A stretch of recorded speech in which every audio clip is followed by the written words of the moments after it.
Right now at 10, Southern Wisconsin's only resettlement agency is in trouble. How funding cuts are impacting refugees and their families. And the state assembly passes several crime bills, legislation working to protect students in Wisconsin schools.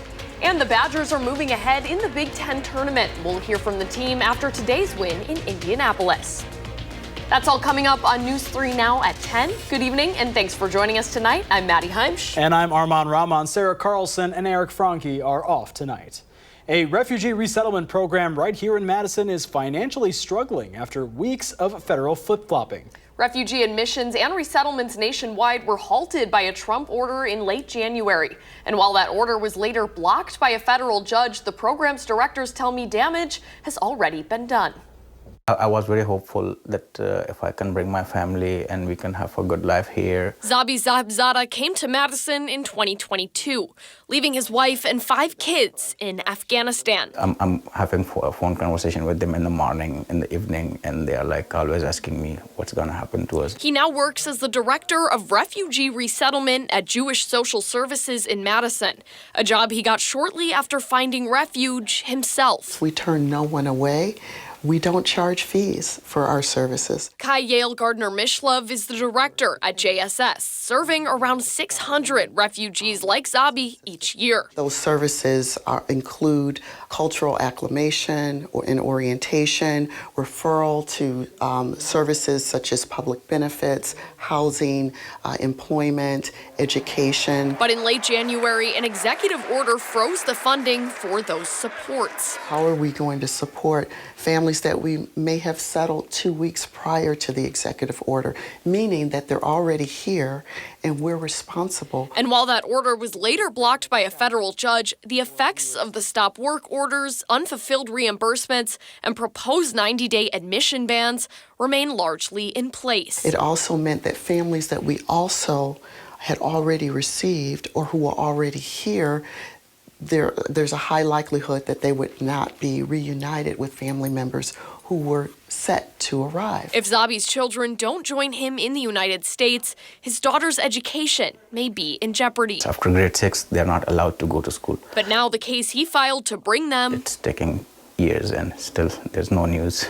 Yeah. So I'm just struggling with that part. For now, like thousands of refugees nationwide, Zabi holds on to those daily phone calls with his family. Looking into the current executive orders and all these situations, it's kind of breaking my hope. Reporting in Madison, I'm Maddie Heimsch, News 3 Now. Kai says cutting back on services and staffing is a last resort for Jewish Social Services, but an avenue they may need to turn to. JSS is accepting donations to help fund their refugee resettlement program. You can check out their website, jssmadison.org. Well, it's been a really nice day out today. Going to be even better tomorrow, but that's all going to change. Our First Warn weather team has been tracking a line of storms headed to the region all week long. Chief Meteorologist Alex Harrington is on the weather patio with the latest. Maddie, Armand, and that line of thunderstorms with Future Track for days and days has really not changed, which shows that consistency and the likelihood of this line of storms moving into southern Wisconsin exactly 24 hours from now. This is that line. 10:30 tomorrow night, stretching from Lone Rock to just southwest of Madison to just west of Platteville with damaging winds, potentially in excess of 60 miles per hour out ahead of that line, moving through Madison. And look how quick it sweeps through, which this line is going to be moving through southern Wisconsin at a forward speed of 60 miles per hour. So it will come through quickly and with quite a bit of a punch as well with the damaging winds that are expected with showers on the backside. High winds, damaging winds in excess of 60 miles per hour. You see the orange bar under the high category. That's what we're up against Friday night. We can't rule out an isolated tornado as well. So the alert day period is for Friday night going into early Saturday. Nighttime severe weather is always very dangerous because, of course, you can't see things. So you definitely want to be tuning in to our live coverage and our newscast tomorrow night. We'll be keeping a close tab on that line moving through southern Wisconsin. And in terms of preparation, you may want to consider, might want to adjust plans for tomorrow evening, review your severe weather safety, where's your safe spot, and tonight, maybe secure those loose objects because the winds will be on the increase as well as we go into Friday out ahead of that weather system. And a nice night. I got to do something bright here because the moon is really bright behind me as we plan our evening and as we head towards the lunar eclipse, the total lunar eclipse. Temperatures in the 40s. That's very mild for this time of year with clear to partly cloudy skies. Not clear, though, this time tomorrow night coming up in Maine weather. I'll talk about a weather ingredient that may hopefully help to keep down on some of the severe weather threat Friday night. And you're teasing us, Alex. We'll talk more about the lunar eclipse later on in the show. Yes, I am. All right, thank you.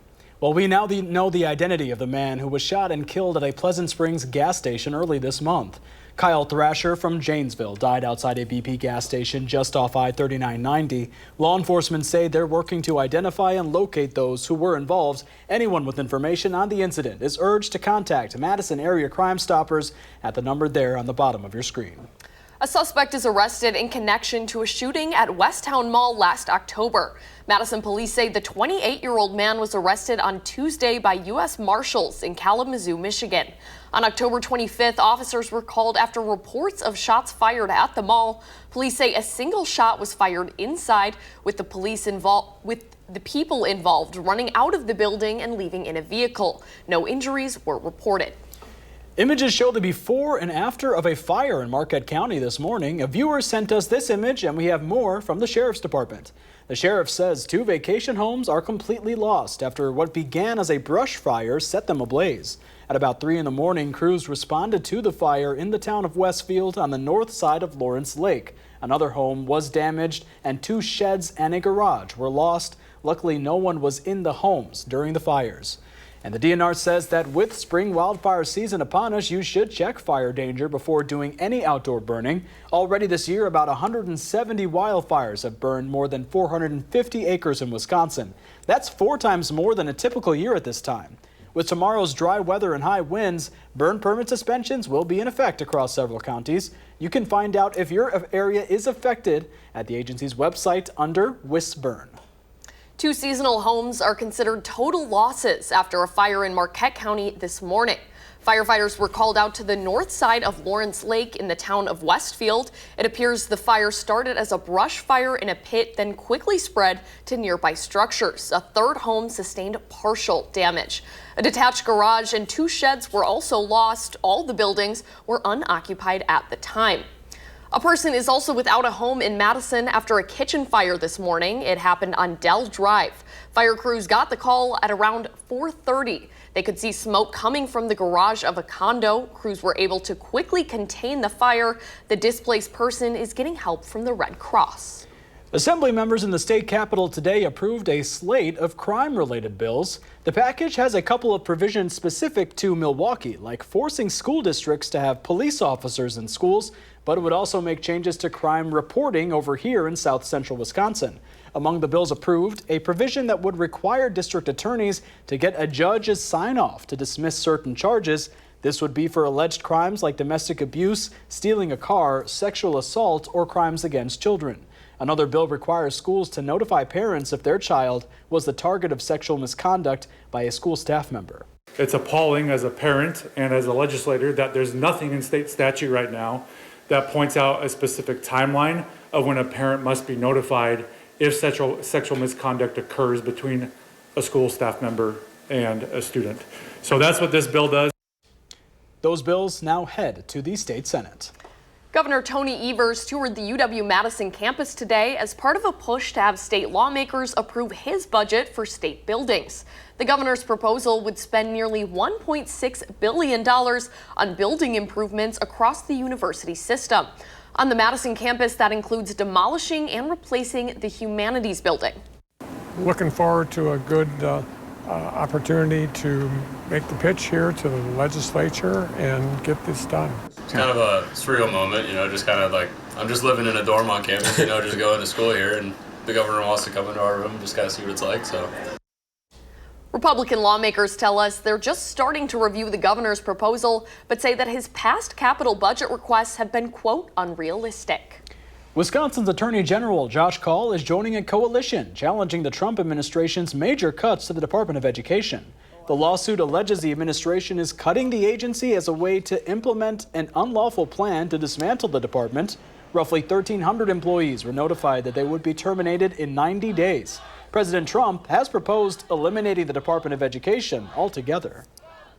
Nearly 1 in 5 Americans will experience a disability at some point in their lives. In Wisconsin, that translates to nearly 1 million people. One of the oldest charities in the state, Easter Seals, has been dedicated to helping that population since 1926. Tonight, they hosted a fundraiser in Madison called Wonderfully Human, including client testimonials and entertainment. The goal is to raise awareness and financial support for programs and services aimed at increasing independence and enhancing the quality of life for those with disabilities. A big part of our responsibility is to make sure we're raising money to continue to provide those services for these individuals. Not only our kids that love to come to camp, but also farmers all over the state of Wisconsin. We've got a farm program that is not only best in the state of Wisconsin, it's best in nation. The nonprofit aims to raise $160,000 this year. Easter Seals Wisconsin currently serves close to 10,000 children and adults every year. News 3 Now's Sarah Carlson took part in tonight's event.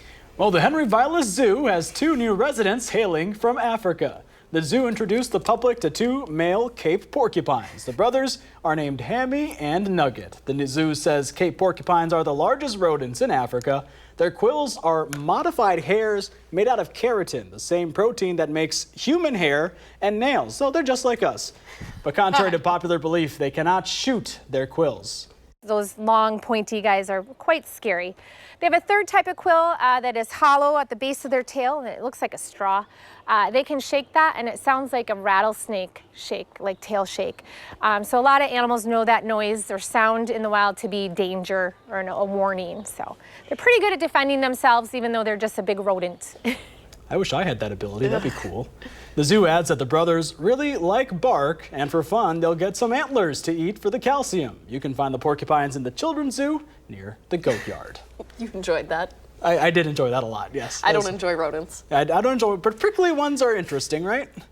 Sure. Okay. Coming up at 10, peace talks move forward between Russia and Ukraine. Plus, the stock market takes another tumble, the concerns over rising tariffs and a partial government shutdown. That's next.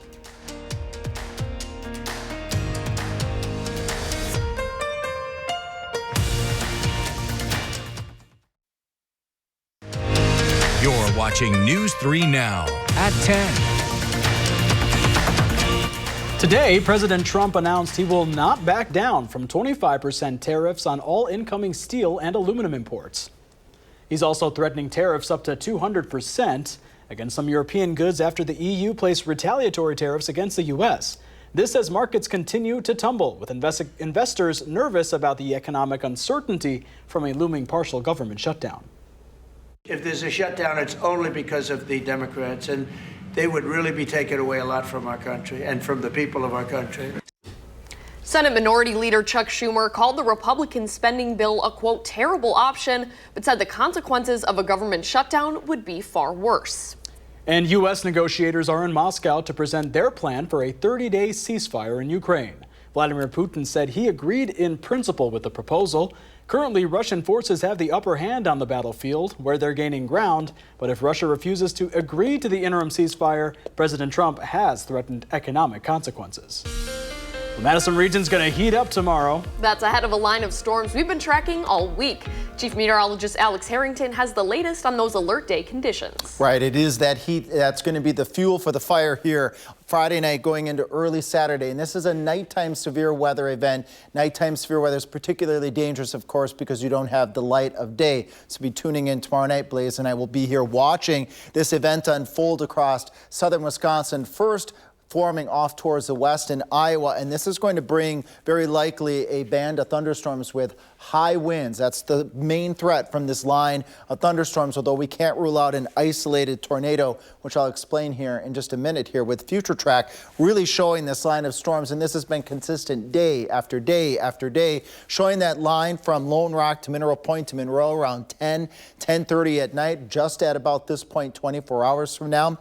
This line segment, as it's called, usually suggests strong damaging winds, and anywhere where you get a little kink in the line, that's where you can sometimes get those brief weak tornado spin-ups that we will be certainly keeping a close eye on with Radar 3000 and our wind tracker tool tomorrow night. And just as quickly as that line comes through, notice the arc feature as well, also suggestive of the strong winds. It's out of here by the time we get to 2, 3 o'clock in the morning with some residual showers left over on Saturday. Level 2 out of 5 risk of severe weather across pretty much all of southern Wisconsin. A 3 out of 5 risk not too far away. Again, it's the damaging winds that's the main threat. And then that isolated tornado threat too is not out of the question. Specifically if we have enough moisture, and I wanted to explain this again, talked about this at 6, and I wanted to recap again tonight at 10. The dew point is key for the severe weather, how widespread the severe weather is,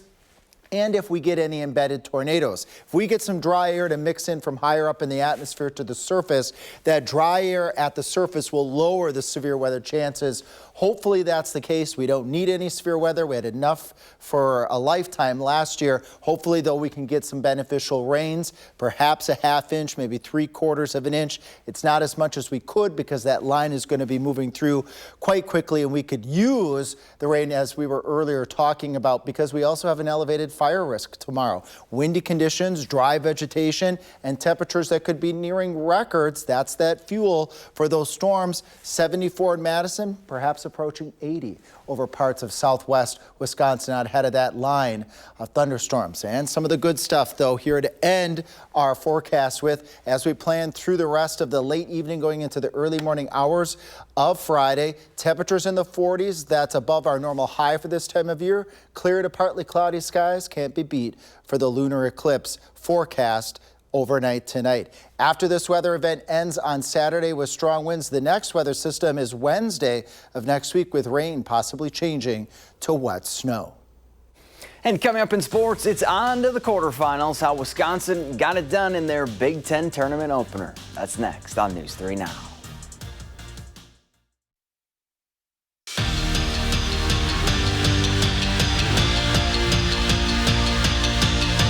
This is the time of the year where you want to be playing your best basketball. And the Badgers entered the Big Ten tournament on a little bit of a skid, losing 3 of their final 5 regular season games, but none of that matters now. It's tourney time. Up first for Wisconsin, Northwestern. Greg Gard's squad has never lost to them in the Big Ten tournament, and John Tonje was doing his part to extend that streak. Nothing but nylon on the fadeaway J to beat the buzzer. Tonje had 18 points. Badgers led by 7 at the break, and it would grow in the second half. Nolan Winter dials one up from deep. He also finished with 18 points. That triple puts Wisconsin up 11, and then it was time to close the doors. So who do you call in? Well, of course, Mad Max Klesmit. He hits the step-back triple jack. Badgers are on to the quarterfinals with a 70-63 win, and Andrew Banstra was there for it all and has more on Nolan Winter's big-time performance against the Wildcats. Let's hear from Andrew. Maybe not. The sunny and 75-degree weather here in Indianapolis did not stop Nolan Winter's storm. The 7-foot sophomore was unstoppable, scoring 18 points and getting it done on the glass, willing Wisconsin to a win. And the cleanup from Winter. Nolan was great today. Like any other day, though, you know, we missed him in the last game when he went out with his shoulder injury, and it was just great to see him back out there today and actually hooping. I mean, it's March, so obviously you don't want to miss any of these games. This is what you work all year for. So going through this week in practices and all kinds of stuff, I didn't really know what to expect, but yeah, it was a relief to get out there and get a good win with the team. He shows a lot of maturity and just that he's ready to play as a sophomore. So it was so great to have him out there and see him playing freely, and we're going to need him down the stretch. He's matured into a grown man. He's playing grown man basketball. He's grabbing a lot of rebounds, anchoring us down inside, and then grabbing offensive rebounds, being able to shoot the 3 and score inside for us is really opening other guys' games up for us. Winter hits the 3. But Winter and Wisconsin didn't come here just to win one game. As Max Klesmit screamed to his teammates in the locker room, we came to win the whole thing. At Gainbridge Fieldhouse, Andrew Banstra, News 3 Sports. Well, it was day 1 of the state girls basketball tournament, and Cuba City is on to the finals. They knocked off the Prairie School in the Division IV semifinals. The Cubans will play for their 12th state title on Saturday. High school boys hoops, Mount Horeb taking on Monona Grove in a Division II sectional semifinal. Vikings without leading scorer Josh Manchester. So Chris Keel put matters into his own hands. He takes it to the cup for two. Mount Horeb jumped out to an early lead. Monona Grove, though, would answer. Austin Luchetti splashes home the triple, and the Silver Eagles cut a 9-point Viking lead down to 1 in just seconds. But Mount Horeb always had an answer. Alex Chapman drains the 3 ball, and the Vikings are moving on with a 49-45 win. And Luke Fickle and the Badger football team kicked off spring ball this morning, the first of 15 practices in March and April, with a lot of new faces on the roster, mainly at quarterback. Billy Edwards is now QB1 after transferring in from Maryland. Week 1 is only 167 days away. We're back after this. And finally, you'll want to make sure to look up tonight as a total lunar eclipse is on the horizon. It's the first in nearly 3 years to be visible across the U.S. as the moon is going to be completely covered by the Earth's shadow and it will appear to change color. The celestial event will begin a little before 11 tonight with the full eclipse starting around 1:30. And unlike solar eclipses, you can see this one with the naked eye. You don't need any of those special glasses. And I was standing out in the patio and the moon was bright out there. It's clear skies out there right now. Perfect viewing, temperatures in the 40s, which are warmer than our normal high for this time of year. So great night for viewing weather-wise. Won't be that way 24 hours from now. No, 24 hours from now, Radar 3000 is going to be lit up with a line of thunderstorms moving through between 8 p.m. and 2 a.m. You're going to want to have all your resources available, of course, tuning in to Channel 3 if we have to do live coverage. Myself and Blaze will be here doing dual coverage tomorrow. All right, thank you so much for joining us. We'll see you again on News 3 Now this morning.